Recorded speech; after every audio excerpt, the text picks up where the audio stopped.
Welcome to Thriver TV, the place to break free from narcissistic abuse with quantum tools and understandings. Such an exciting morning this morning, Thrivers, because I was in at Channel 9 doing Today Extra, an interview, which was after Good Morning Australia, and that's my first TV interview about the book and the Thriver mission and how to spot narcissists, and we're really getting it out there. So thank you for all of your support, all of you people who have been getting my book and reading it and sharing, because we're really getting traction. It's fantastic. And today I want to talk about this very important topic on today's episode, because I want to help you get really clear what an addiction to a narcissist is, why it happens, and how to finally and completely break free from it. And it's really vital information if you're hooked to a narcissist, because the addiction is life-sucking and it's life-threatening. And most of us thought that if we could finally get away and stay away from a narcissist, that we might feel better, but we were shocked to discover that we certainly didn't. And I've talked about this before. I've called it Aftershock. And really, the withdrawal symptoms that we have to narcissists, it is like the shock of an earthquake after an earthquake, because it takes us totally by surprise. I've heard ex-heroin addicts tell me that withdrawal from a narcissist is 10 times worse than getting off heroin. Now, I've never been a heroin addict, but I can understand what they mean, because I know so many of you, like me, were horrified about how we kept going back, even though everything within us was screaming at us not to. But we felt powerless to stop ourselves doing this, and we screamed at ourselves so many times. I'm intelligent, I'm strong with everything else in my life, so why can't I give this person up, even though he or she is so terrible to me? Why can't I let go? And we might think it's because we love this person so much, and clearly we're loving them more than we love ourselves. And many people do feel really that that's real for them. Others purport that they're so enmeshed and connected because of sharing children with this person or having joint properties or businesses. Yet, I really want to tell you categorically that there are so many people over the years who have been hooked beyond reason on a narcissist, and they've even said, I don't even love this person. They certainly don't like the person. I don't have any children or ties with them, and there is no logical reason why I would want them in my life when all they do is cause me grief and pain. But I can't let go. Why? So, what on earth is going on here? Because it's not logical. Logic has, in fact, got nothing to do with it, just as it doesn't for any addictions. Addictions are emotional, physiological, and they're chemical. And it's so interesting that we all know, with even the slightest bit of research, that narcissists are addicted to narcissistic supply as their drug of choice, which means attention, and acclaim and significance. But what does it mean? It means that they're self-medicating some unhealed parts of them inside themselves. They're self-medicating with attention and significance because narcissists are empty and dead on the inside, and therefore energy gleaned from outside of them makes them feel alive and as if they exist. But why are we addicted to them? And people may tell you it's because they sucked your soul dry and they now have it, like the Dementors in Harry Potter. And it would seem like that, and it surely does feel like that, but this belief and focus only keeps us addicted and trapped to narcissists, trying to force them to make amends. In other words, metaphorically, give our soul back by doing the right thing. And in this state, we need them to apologize, show remorse, atone for their wrongdoing, and put right what they've broken, taken, or destroyed. Is this going to happen No, of course it's not going to happen. And if we're orientated this way, it's wrong town, because the more we try to change and control a narcissist to do the right thing, the more we get changed and controlled by them, and we end up emptied out all the way to our demise. In the quantum world, there is a much deeper truth. We must become the change we want to see. And this means that there is only one place to focus, take our power back, and change our life, by focusing deeply and intently within ourselves. And that's what this episode is all about, understanding exactly what constitutes addiction to a narcissist, or in fact anything in our life. Because I promise you the healing process is identical. And then addressing what it is within ourselves to no longer be suffering the addiction in question. And this includes all toxic relationships, substances, and pastimes. And I want to share with you point blank now what the emotional component of an addiction to a narcissist really is. It's this. You emotionally believe that this person was going to grant you love, approval, security, or survival, and you didn't as yet have these established within yourself. That's okay, trust me, most of us didn't. As a small child, you didn't have these things established within yourself, so you looked, none of us did, we were all deeply codependent, dependent on others as young children. So you look to the outside through your caretaker role models to receive these things. And if you didn't receive them and instead had abuse or neglect or conditional love or emotional unavailability, and even if you now as an adult don't even feel clingy to that parent or family member, there may still be a deep part of you trying to get approval and love and care from this person and or other people. And there are feelings of unworthiness, not being lovable, not being seen, heard, or valued. And this can be our normal because it's all that we've ever known. And we may still be having toxic enmeshments with a narcissistic family member, and or we go on to our adult relationships with the wounds that we've carried from a narcissistic parent or a codependent one who handed power away and didn't bring us up with the awareness of being our own true power source. And therefore we are prone to having relationships with narcissists as an adult. And this was our problem. We felt powerless with narcissists. We didn't know how to have our own established values, rights, voice, or power. And we were still unconsciously seeking a parent to provide us with the love, approval, security, and survival to feel whole on the inside that we didn't establish when we were younger. If we don't feel whole on the inside, then we organically have low to high level anxiety and depression as our constant. And this can be normal for us because it's all we've ever known. And until we know how to go inside and clean up our emotional fractures to establish self-love, approval, security, and survival, and please know these fractures preventing this, we've picked them up from the collective humanity traumas, past life traumas, epigenetic, inherited family traumas, and childhood traumas, then our only option is to look outside of ourselves to get relief. Alan Carr was on the money in regard to addictions with his book, The Easy Way to Stop Smoking, where he said being a smoker is like walking around with a pebble in your shoe, always feeling anxious. Then you have a cigarette and the relief is massive for a moment, like taking the pebble out of your shoe.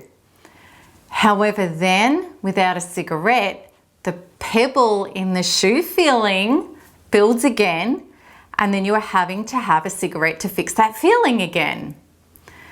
He also described it like picking a scab that just keeps growing back bigger and bigger.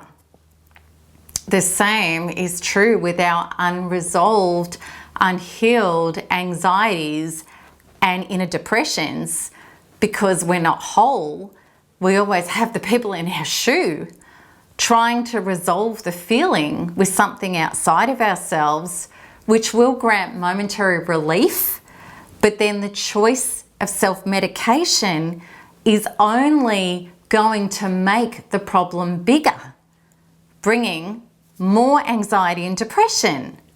Think about this. When we have terrible feelings about ourselves, such as feeling unlovable, unworthy, and not good enough, what do? The answer is simple. We choose junk, bad food, alcohol, cigarette, mindless social media, addictive, expensive habits that create financial stress, porn, destructive sex, and toxic relationships. Likewise, we cling to and choose narcissists over and over again, despite them hurting us so much. We know they're terrible, just like the block of chocolate, greasy burger, cigarette, the bottle of spirits, or the horrible gossiping we do with friends about other people. Yet we do it because somehow we keep going back to this person, hoping that they'll grant us the salvation and relief that we turn to these other things for also. And it's a really big hope, because if this person is a family member that we're hanging on to the notion with, that they should love me and treat me with kindness, or if they're a love partner, we hold fast that they have to return to the person they entered our life appearing to be, finally someone who I connect to, who sees me, understands me, and cares for me. Because the narcissist was very good at identifying what was missing in your life and then appearing as this person. And if the narcissist is tied up with a vocation or a business deal, you may have all sorts of survival and financial hopes pinned on this person, even though the real life evidence isn't good. Our mind can be such a powerful tool, trying to convince us of faux realities that our body, the true gauge of things, is totally in opposition to. But this is only a part of the addiction puzzle. There's a lot more to it. Trauma bonding creates enormous reasons why we get hooked in and even feel like we will die without the narcissist, even if we know that we're dying as a result of staying. And I really want you to check out the video of mine, which is about the 5 types of trauma bonding, and the link is with this video, because that will help you get why the addiction to a narcissist can be so strong and how horrifying it is when we're hooked to somebody and we keep turning towards them, even when they're hurting us the most. And that used to be so confusing and devastating for me, as I know it has been for, or it still maybe is for you too. However, this is the thing that you really need to understand to get free of your addiction to a narcissist when we boil it all down. The biggest reason I believe for the addiction is physiological. It's the peptide addiction. To put it simply, the hypothalamus in our brain regarding our interpretation of events, which is the brain signal it receives, this center, the hypothalamus, creates an emotional cocktail known as a peptide. It's an actual chemical. It's an amino acid chain chemical. And there's a different peptide for every emotional state, such as joy, lust, anger, fear, and there can even be more specific ones, such as heartbreak, powerlessness, victimization. So there's great peptides and there's really bad peptides. Science with lab rats has found that when peptides are dispensed to rats, and it doesn't matter whether they're good or bad, they are more addictive than any synthetic narcotic, and the rats will forego all food, self-care, and even water in favor of getting their hit of a peptide they're addicted to, and it can be a nasty one. The cells are unconditional, they don't care. Now, how it works with humans is this. The emotional cocktail that our brain produces and spreads throughout our entire body is then accepted by specific receptors, which are specific to every particular peptide in every cell in our body. So the bigger the emotional intensity of any event means the more peptides on that topic have been created. The more that peptide hits our cells, the more the cells of our body takes it in and gets hooked on that peptide. As our cells continually split and multiply, the receptor docking point to receive the peptide that is commonly absorbed doubles. This means that we literally get addicted and hardwired to any emotional states that we're receiving large emotional doses throughout our cellular network.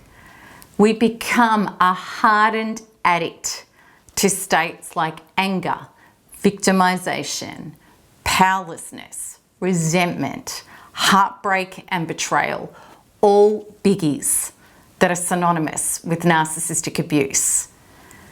Negative peptides like junk and toxins are extremely damaging. They strip cells of oxygen and nutrients, and they break down their integrity. This causes a snowball of more of these terrible emotional states. And the more we produce them, the more we receive them, the more we get hooked on them. It's a full-on cycle. Yep, that's the deal.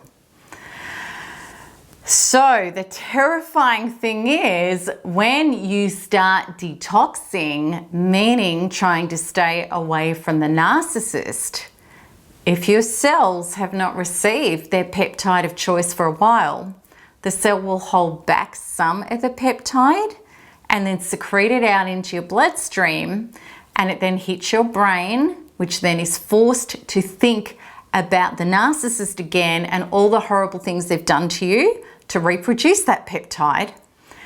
And before long, you are easily back in the stinking thinking, which is the obsession about the painful things that happened, so that your hypothalamus receives more of these signals. So the peptide is then manufactured in your hypothalamus again, and it's dispensed, and your cells heave a sigh of relief as a result of having their hardcore addiction fulfilled. So this is why when you get on abuse forums and vent or break no contact, initially you may feel relief, you may feel better, but then because of having taken the action that is cementing you in more of the state that you're attempting to break free from, it all comes back even harder again. Addictions are serious, absolutely. They're like a runaway train gathering speed with no way off until we heal from them. Narcissistic abuse and its common addiction to the narcissist is incredibly serious because so much is at stake, including everyone and everything that is dear to us and our soul. I hope you understand that leaving and getting off and away from the narcissistic habit, the habit of being hooked to a narcissist, is like detoxing from the hardest drug you could imagine. It's a physiological, chemical, and emotional deal. And as we all found out, it can't just be addressed within your mind. Your brain in trauma and addiction this severe can only give you every thought and reason to keep stuck in the trauma and go back to the source of the trauma, the narcissist, truly. So that's what cognitive dissonance is really about. It's what it's really about. So what is needed to get out of addiction is a cellular shift, which is a consciousness shift. And consciousness is cellular. It's not directed by your head. It takes place in your being, in your body.